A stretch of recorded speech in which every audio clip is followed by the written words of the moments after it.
know I miss you. Baby, let me love you back to sleep once more. And I know we don't speak no more, but I just wanna tell you I'm sorry for fucking around with Keisha and Michaela, for all the Georgia peaches in Decatur, for all these bitches in the elevator. I just want you to love me. Yeah, baby, don't test me. You know I'll do it. Alright guys, so I haven't really recorded anything since the time we were coming back from the cottage, but I just wanted to start recording right now. Also because it's good for me to take a break from recording stuff every day. But today I'm refreshed. It's Sunday, it's 10 a.m. I'm about to start my work session. Sundays is actually one of the most productive day for me. Saturday I try to take a day off, although I did still work a little bit, but I try to force myself not to work. Right? And right now, what I'm about to do is make progress on one of the phases in the product, as well as design a lot more kind of like the workflows of the AI assistants and the agents that we want to build. I also take time to review our company's metrics. I look at, all the clients that have joined the incubator. Who are they? What are they trying to build? Why did they decide to work with us? And also just set the focus for the week. Since now moving forward, I think I recorded a little bit on Friday or Thursday, but we have this new operating system and for the entire business. So needs to be a focus mapped out before the week starts so that we can all roll out an actual game plan and have a focus for the organization, right? Most people try to take Sundays off, but for me, I don't know. I feel like if you do work Saturday and the Sunday comes on and you're not ready for Monday, I don't like starting the week feeling rushed, right? So I'm about to get to it, and maybe I'll show you guys what I'll accomplish in the next few hours. This is not about working 10-hour days. It's about doing the most important leveraged work. Yeah, let's get to it. Coming right on me like the waves. I flip the pages. All right, guys, it's probably an hour or an hour and a half later. I just finished putting together one of the insights that I got that helped me pivot completely, shift everything, and actually go all in on AI, right? Every single person on YouTube is talking about AI, is just talking about technical stuff, but they don't necessarily create a vision that makes you excited to understand why every single fund with the most amount of money is pouring hundreds and hundreds of billions, including also some of the greatest companies, right? Meta, Amazon, OpenAI, Microsoft. Like, why are these guys taking all their money they've saved from being some of the greatest companies in the last 10, 20 years and now pouring it all back into AI infrastructure? And for me, I learned this lesson from Sequoia, and I wanted to just kind of like map it out. I'm not necessarily going to go in depth in it. Like if you're a client, I just dropped the asset in there. But I looked at this presentation from Sequoia where they essentially were trying to explain why AI is probably going to be they say that it's going to be the single greatest value creation opportunity mankind has ever known. And if you know anything about value creation, you know that it goes hand in hand with wealth creation. Whoever creates the most amount of value in the world also accumulates the most amount of wealth. The thing you have to understand about AI is that for the first time ever, we have the ability to replace not just software with software like we did with cloud and cloud computing with software, but now we have the ability to leverage software to replace services, humans, people who do stuff, okay? Because now AI can create, can reason, and if you can create and reason, you can have interactions. But what's even crazier is that the software market right now is maybe like a little over 650 billion market cap, but the service world globally is over 16 trillion market a year. That's 16,000 billions. Right? You know how people say, oh, but the info market is so big, it's going to be like 300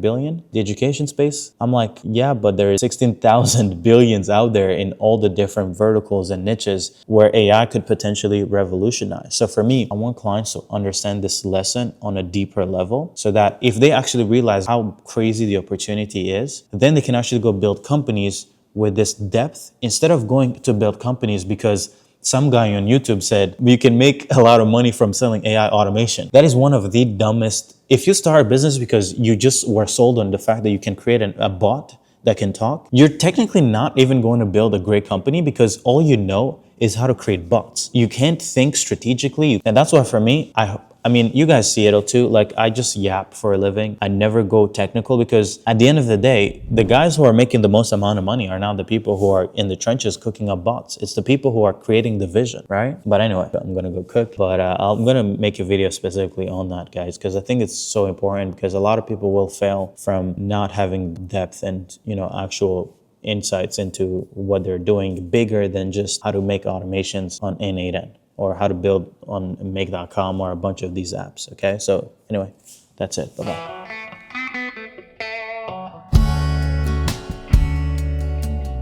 So guys, as I'm cooking, I'm checking out this interview with Tony Robbins and Robert Smith. For those who don't know, Robert Smith is actually the founder of, or at least the CEO or founder, I don't really know, but of Vista, right? So what Vista does is they acquire a bunch of software companies and they put them in their portfolio, and they have over $100 billion of asset under management. They have over $100 billion worth of software companies under their portfolio. So I'm excited primarily to just hear him talk about his perspective on AI, which is going to be really sick to hear someone, you know, who's worth billions of dollars talk about it. So let's go. I understand that your family was not super well-to-do either, kind of humble roots for you, and yet you've risen to a level that most people would never dream of in a lifetime and added so much value to so many people's lives.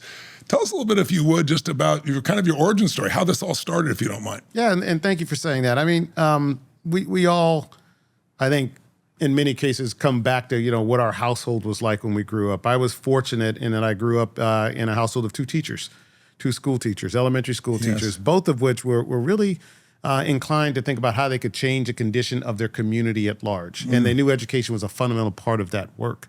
My mother grew up in Washington, D.C. She has a very interesting background. We can talk about that a bit later in terms of her great-great-grandfather and the work that he did and the towns that he built way back, during Reconstruction. And my father, who was third generation from Colorado, I'm fourth generation, and, you know, his family being moved out of Tulsa, Oklahoma, and they converging. My mother found that she was interested in teaching, wanted to get a master's degree, went to Colorado and got her master's degree, met my father, and then, you know, produced my brother and I. But I think what was important was, you know, they created a bedrock in our community of educators and focused on building, call it the skill set and the capabilities of the children in our neighborhood. This was a time, of course, during segregation. And so we had to rely a lot on the infrastructure of our own community.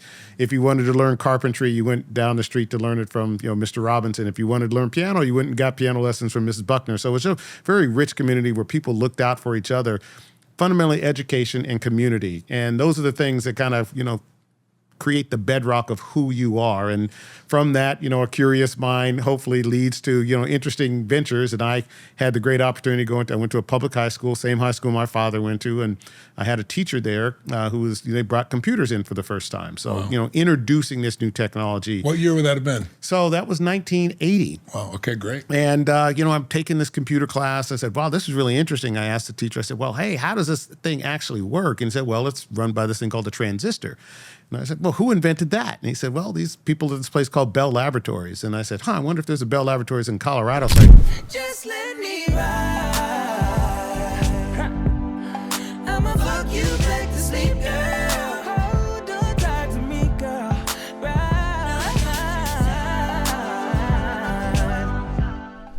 So just got home after the gym. I did a little back workout, good one. Did like 5-6 sets of pull-ups, and then moved to a seated kind of like a rowing machine where I did 4 or 5 sets of however many I could do each time. And I moved to doing kind of like, you know, those shoulder raises, but like flies for your posterior delts. And then I finished with seated close grip pull downs, and I just did as much heavy sets, as many as I could, and came back home and changed. And now I'm going to this spot to get food, but also to maybe have I don't know if you guys are going to judge me, but I want to just have a hookah, shisha. I'm not drinking. I guess I'm not really a smoker, but I like to just sit there and just blow smoke.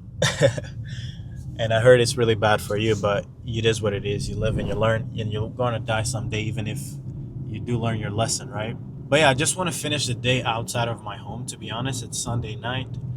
I did not go out the entire weekend. I stayed in, and as much as I'm a big on, just stay in on the weekend, stay logged in, that does not mean that you shouldn't necessarily make time for creating space and getting outside of your environment where you're always locked in, right?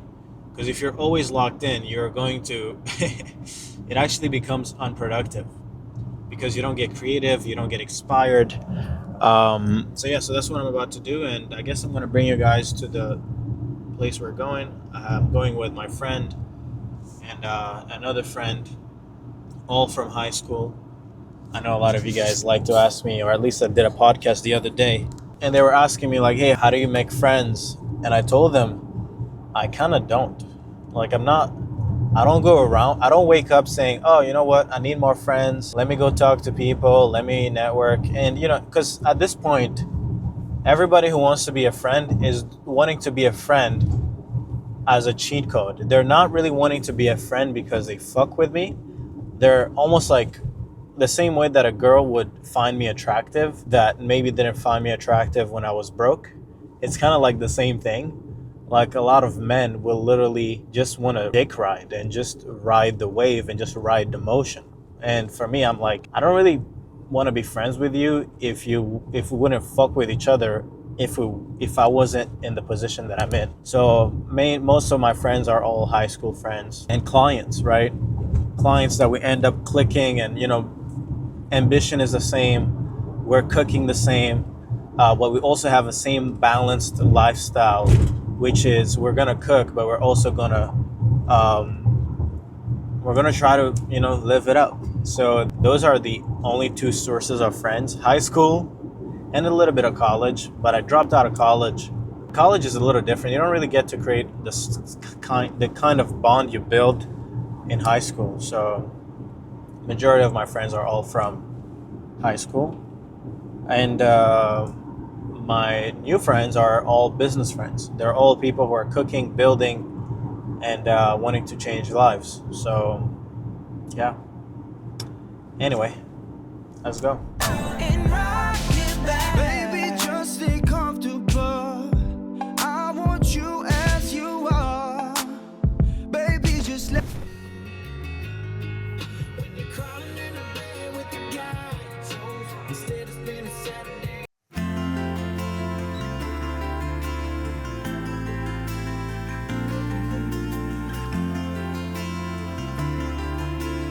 Alright guys, so it's currently 11 p.m.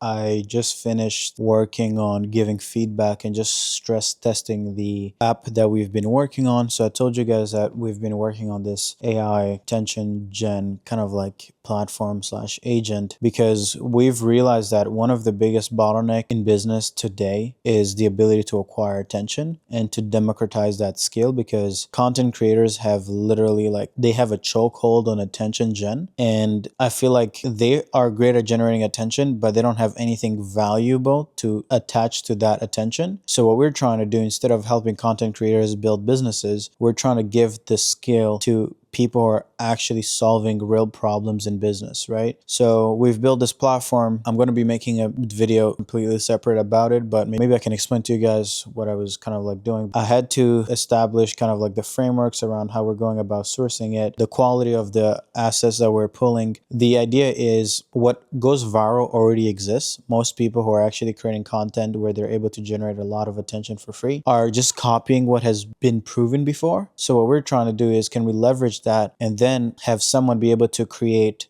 select their niche, be able to go into niche with a pre-filled kind of like database of validated content, an AI assistant that actually analyzes the content, suggests which one to pick, and then based on someone's offer, you can literally have content created for you, and then you can have all the voiceover agents within that platform. You have etc., etc. So it's a lot of work that we're doing, which is why I'm working at 11 p.m. on a Wednesday night. Like, I don't normally work this hard, but I have client acquisition that I get to run, but I also have to embrace this new world that we're living in of AI, of technology. But I believe that solving this problem is going to allow our clients to thrive so much. Like, once this thing is ready to be rolled out of kind of like the beta phase, oh my God, will our clients have an edge over most people. Imagine a world where you can literally be like, okay, I want to go sell to HVAC or to dental clinics, or to not just get their attention, but also figure out how to scale these businesses through content that has already acquired the attention of who they would sell to. That is the important thing. But since we're selling to these businesses, we first need a scale, an agent that can create for us content that goes viral like this, that we can also leverage on ads, long form or short form, automate the actual output. That's one of the next phases that we're working on. Pulling and building databases of viral content, we've already solved that. We've already figured out how to analyze. We've already figured out how to then automate the actual ad content creation. But anyway, I don't want to bore you guys with all this detail. I'm going to eventually do a proper walkthrough of how the app works. Yeah, I mean, you know, we're not a technology company, but we are a company that does whatever it takes to become successful, to make it unreasonable for our companies and our clients and our partners' companies successful, right? We're making it unreasonable for that not to happen. I wouldn't be working this late if I wasn't inspired, if I wasn't excited for what we're doing. And yeah, it's a new world and billion-dollar moves. You dig? Anyway, I'm going to go to bed. I took magnesium. I think it cools me down. And tomorrow is a big, big day because we're launching something pretty special for people to be able to work with us more on like a partnership level, where we integrate AI into their companies, manage their advertising. And since we also have this content gen platform, then we can create like amazing content that acquires attention for free. Then also attach that ads, and then also attach to that a bunch of sales agents, a bunch of appointment setting agents on WhatsApp, on voice, right? Or different platforms. And yeah, we're putting that offer out. Maybe by the time this video is out, this offer is going to be live. So maybe click the link below and check out the offer. But building companies is exciting. Like, I've never been this excited in my career. And also like in a paranoid kind of like mental state where it's like, it's exciting, but it's also, you got to have like paranoia. You always got to be like, okay, anything could break tomorrow. So yeah, anyway, thank you guys. Take care. Bye.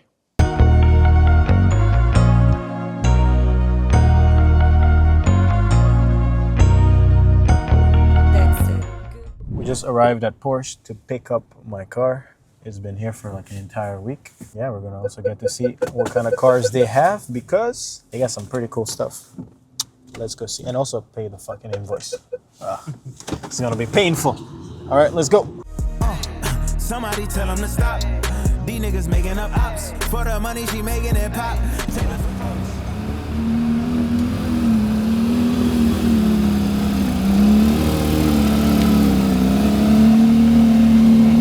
Alright guys, as you guys saw, just picked up the coupe. Just spent a lot of money, but I missed this car so much. I just spent an entire week without the car. Now I'm gonna enjoy the whole weekend. It's gonna be beautiful weather, but it cost a lot. But anyway, let me get the computer. Alright guys, so I just got my Porsche GT3 serviced. I had just spent an entire week driving this less favorite car of mine. And it cost me $11,000 like and some change, right? To get this car serviced. And I'm gonna give you an advice. If you're getting in the world of selling AI solutions, stay away from selling commoditized AI solution, single use case AI tools, and learn to sell AI growth systems, AI growth infrastructures, and you better learn to get AI to sell your solution. If you wanna see how we're doing it, click the link below and come work with us if you wanna work.